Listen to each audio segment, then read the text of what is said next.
Hello everyone, I'm Ishan Panchala and today we'll be discussing DEFTL, implementing plausibly deniable encryption in flash translation layer. Plausibly deniable encryption, or PDE, is a critical security measure that allows users to hide sensitive data in a way that it makes it undetectable, even under forensic analysis. However, implementing PDE has its own challenges. We'll see what are the challenges. Are they current? Are they going to remain in future? And how does DEFTL tries to overcome these problems? Encryption is a very powerful tool. It's existing since ages, but we'll see that how effective is it in today's terms. So this is something that we are going to see in the next few slides.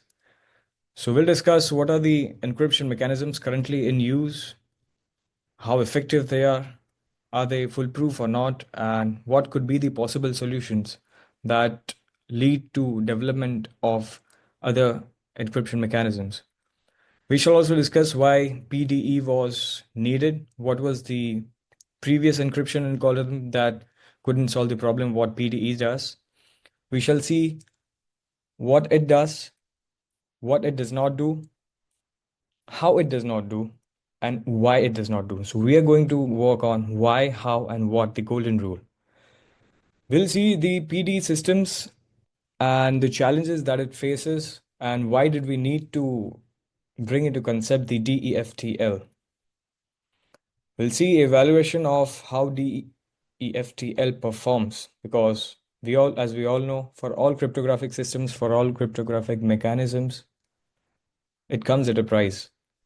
If we expect a performance as a parameter, that is something that we have to sacrifice. Sometimes it's the speed, sometimes it's power, sometimes it's cost. So we'll see what challenges the DEFTL brings and how it overcomes.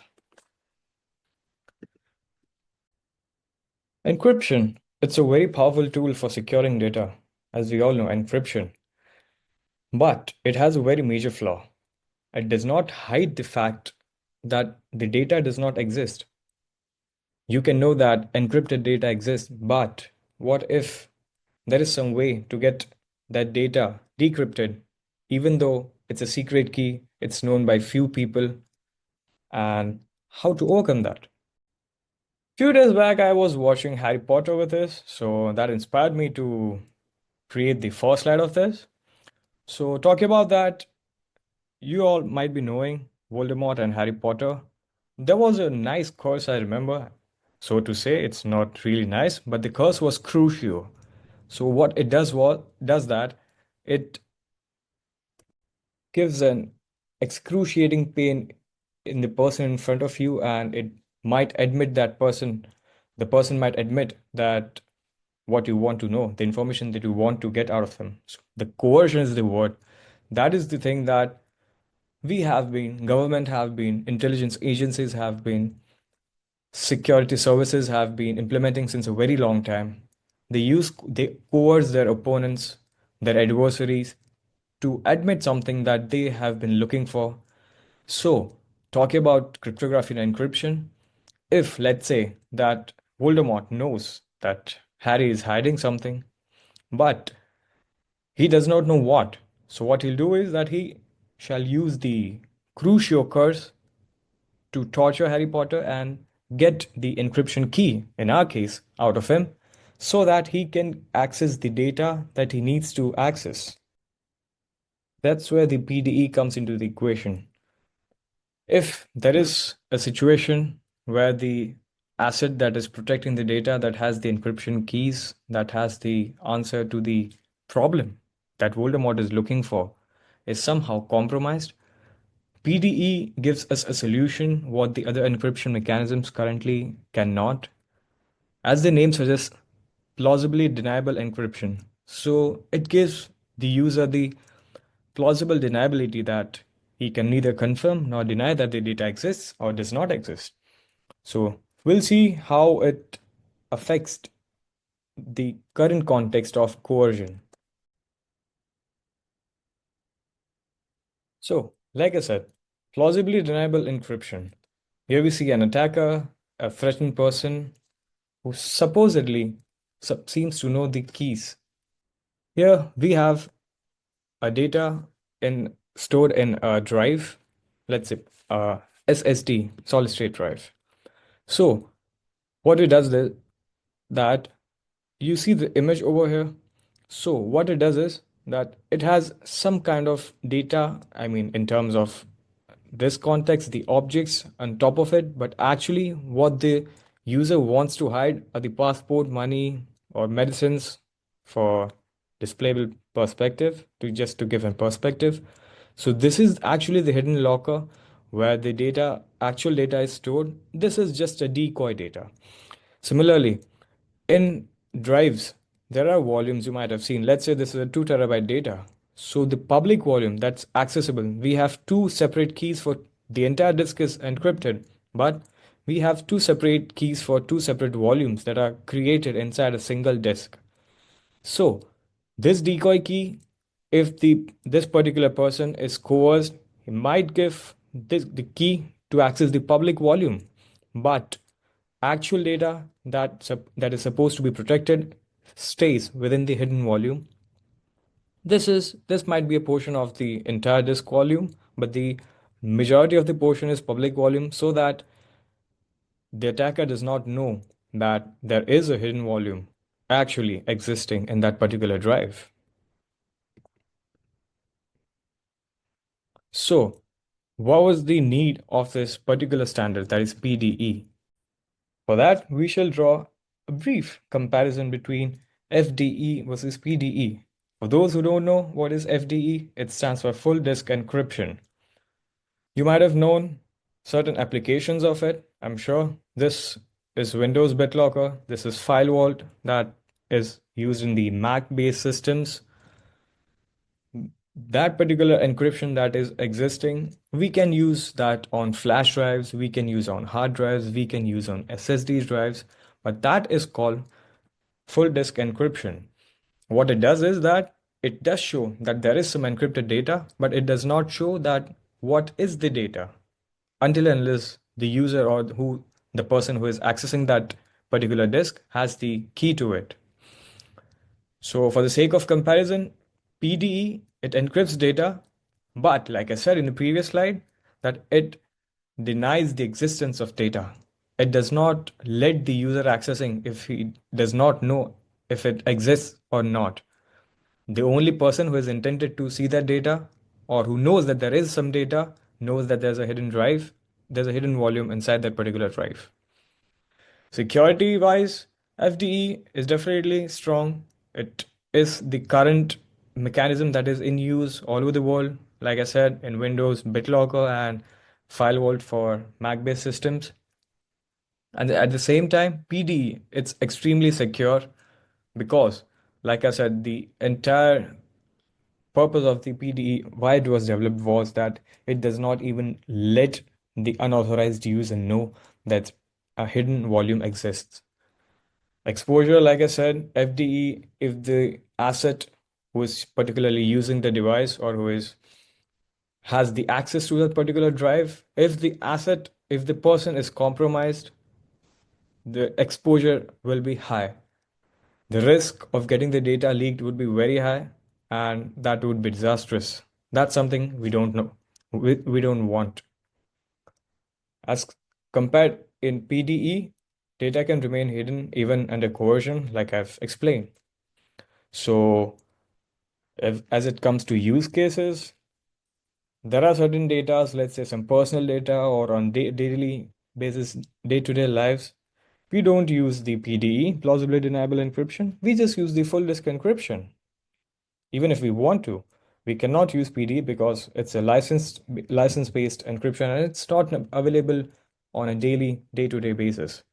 So FDE is something we might generally use. PDE is something it's used in enterprises and for the users who are supposed to use it. And these are the logos of the vendors that currently have the PDE systems for sale. Next slide, challenging landscape for flash storage. We all know the difference between HDD and SSD. Some of you might also be knowing what is the internal structure, how they are distinct internally in terms of operating mechanisms, the HDD and SSD. HDD stands for hard disk drive, and it runs on a magnetic disk, a platter, and the data is stored within in concentric circles within the disks. There are layers of it. Might not be layers, but that's how it is stored. In SSD, you see these things. These are the NAND chips. These are the flash drives that are sometimes they are multiple, sometimes they are single, depending upon how much data storage capability their particular drive is giving. And so you also might be knowing common facts that these HDDs are not very prone to drops. If it might drop the data, the chances of getting the data corrupted are quite high as compared to SSDs because it involves moving parts. But as compared to the SSD does not have a moving part, just like its counterpart HDD. So in SSD, there are certain types of mechanisms, certain types of cell types, if I may say, which are just a minute. The SLCs, MLCs, TLCs, and QLCs. There are other versions as well, but the most prominent ones in use are SLC, MLC, TLC, and QLC. SLC stands for single layer cell, MLC stands for multi-layer cell, T for triple, Q for quad, so on and so forth. What it means is that it stores 1 bit per cell. And similarly for the rest, for multi, it stores 2 bits, for triple, it 3 bits, and so on and so forth for the quad level cells. The important thing that is supposed to be noticed is the PE cycles. PE stands for program erase cycles. This is something that draws a fine line in terms of the performance of your particular flash drive. Let's say the QLCs, they have 4 bits per cell, but the PE or the program erase cycles are very low. What it means is that the programming, erasing, writing data, reading data, erasing data, it can support up around 1,000 cycles for QLCs. Those are generally used in budget solutions. TLCs are generally used in consumer grade SSDs, and it gives a balanced amount of performance as well as data storage capability.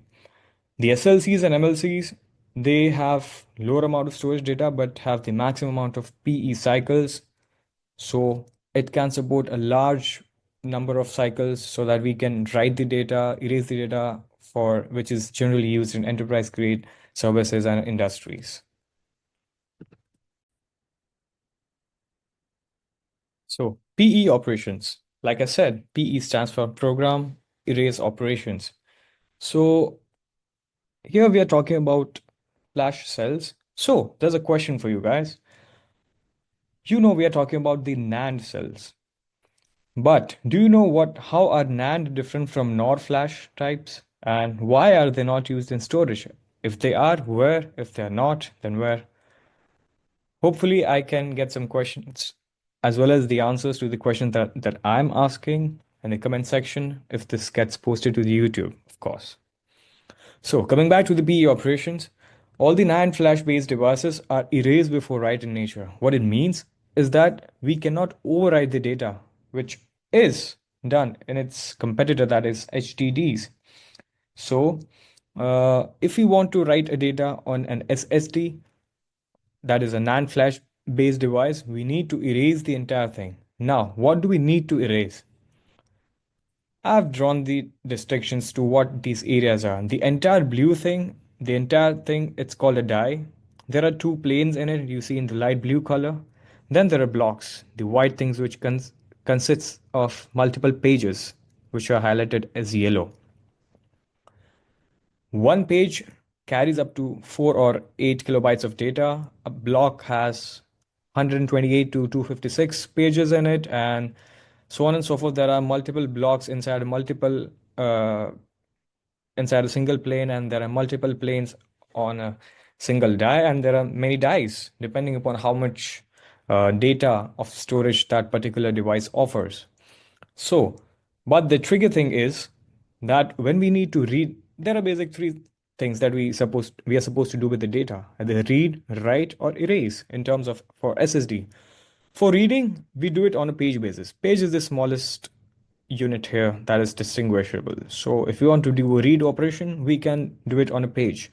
The pages are where the data is actually stored.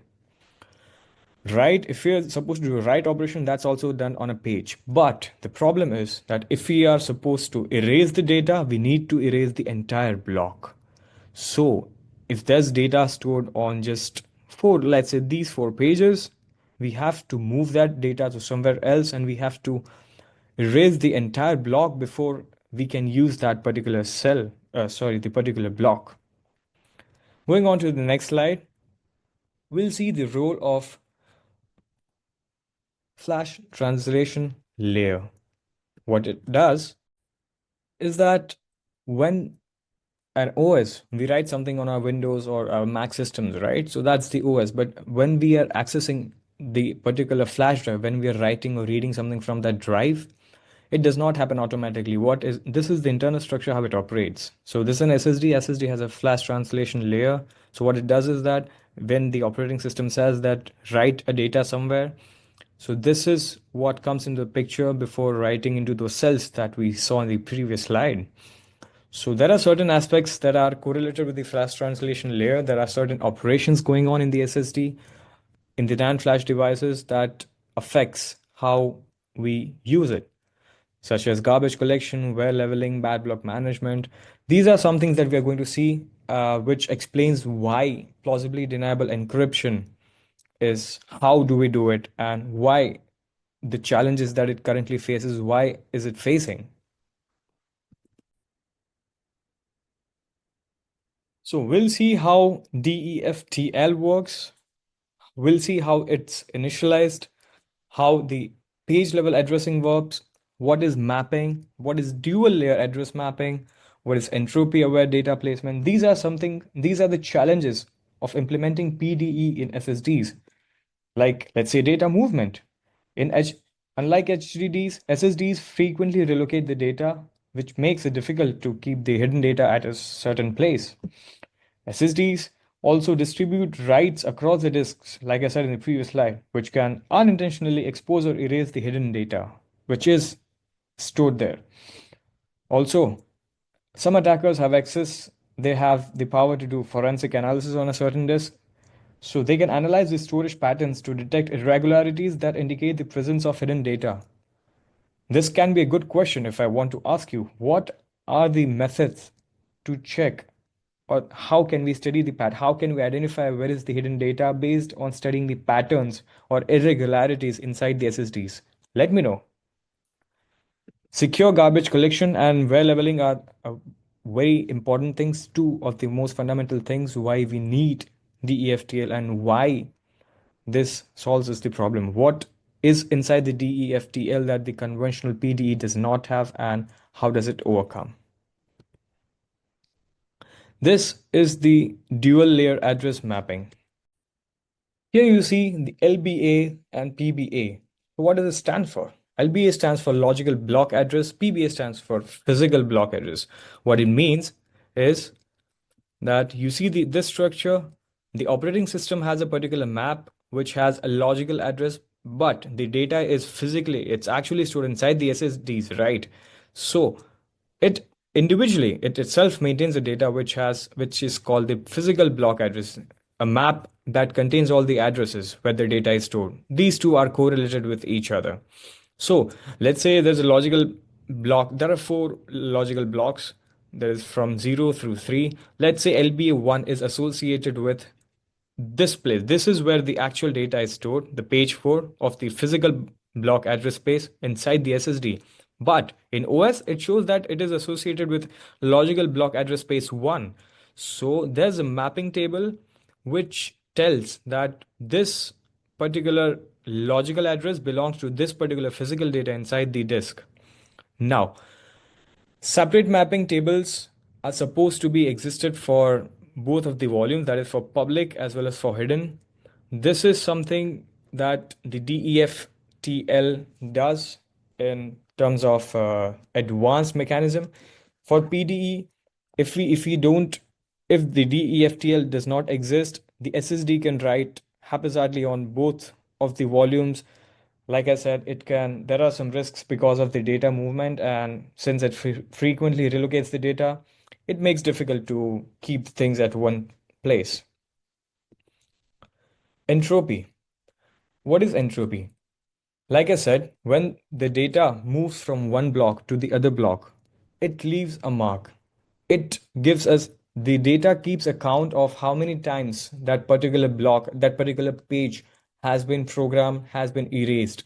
So that can lead to a pattern forming, which can if the attacker knows how to do the forensic analysis, the attacker can get out of it that how the data is being moved here, and he might conclude that there is a hidden data in fact.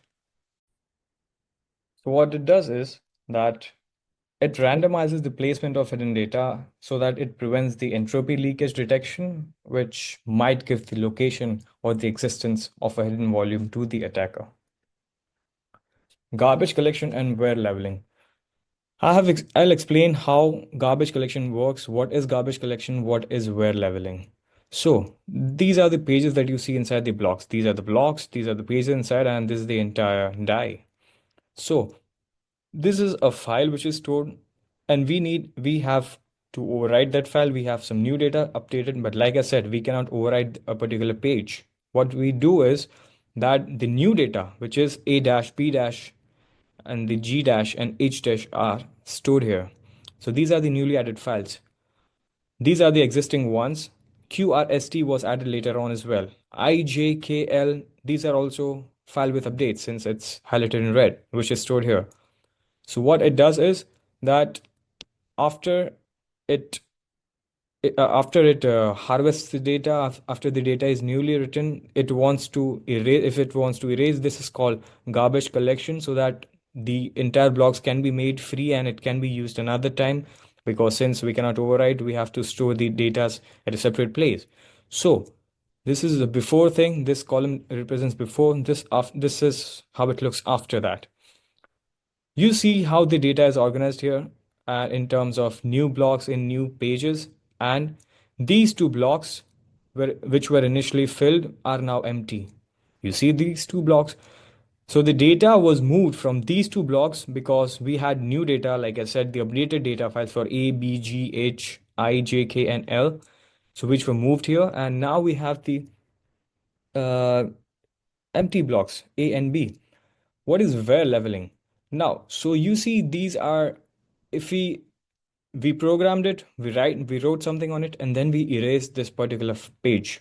So there are n number of pages in n number of blocks, and like we said that the PE cycles are limited. So for maintaining those, there's a where leveling mechanism. Let's say this block is used for a lot of amount of time, then the this particular mechanism will use the other blocks to occupy the data which comparatively have lower amount of PE cycles, so that the disparity does not remain, and which can also lead to the leak of data in forensic analysis.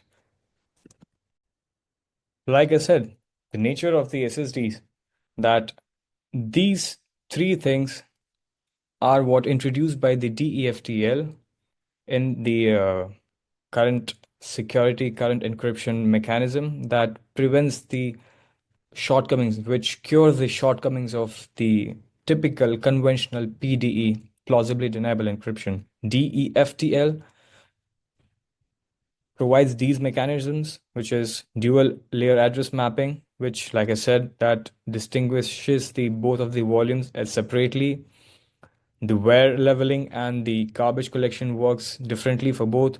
Mapping tables for normal SSDs in normal cases, they are single mapping table for the entire disk. But what DEFTL does is that it uses different distinct mapping tables for both of the volumes, so that the erasure of the data does not happen mistakenly on the hidden volume, and the data is not compromised. The data is not deleted by mistake by SSD itself. So This is the first mechanism that the EFTL brings into the equation, separate mapping tables for both volumes. Hidden entropy is the second thing, and active garbage collection and wear leveling are the mechanisms that are currently used by DEFTL to eliminate the problems that are currently existing in the current PDE mechanisms. There are PDE aware garbage collection mechanism, which prevents the data leaks, and wear leveling, which prevents the again the before and after forensic based analysis attacks that can give out to the attacker that there is a hidden volume existing. This is the performance evaluation which was given by the user. Like I inserted a caption which says "Stoiki mujik," which in Russian means the standing man. Why I wrote this is that generally, if we implement certain mechanisms, it generally tends to decrease the performance. But like we've seen, SR stands for single read, return read, write, and write. So this is comparison with public modes. How I mean public mode is that, like I said, the public mode, the public volume and hidden volume are different volumes, but this is the DEFTL technology, and this is the garbage collection mechanisms.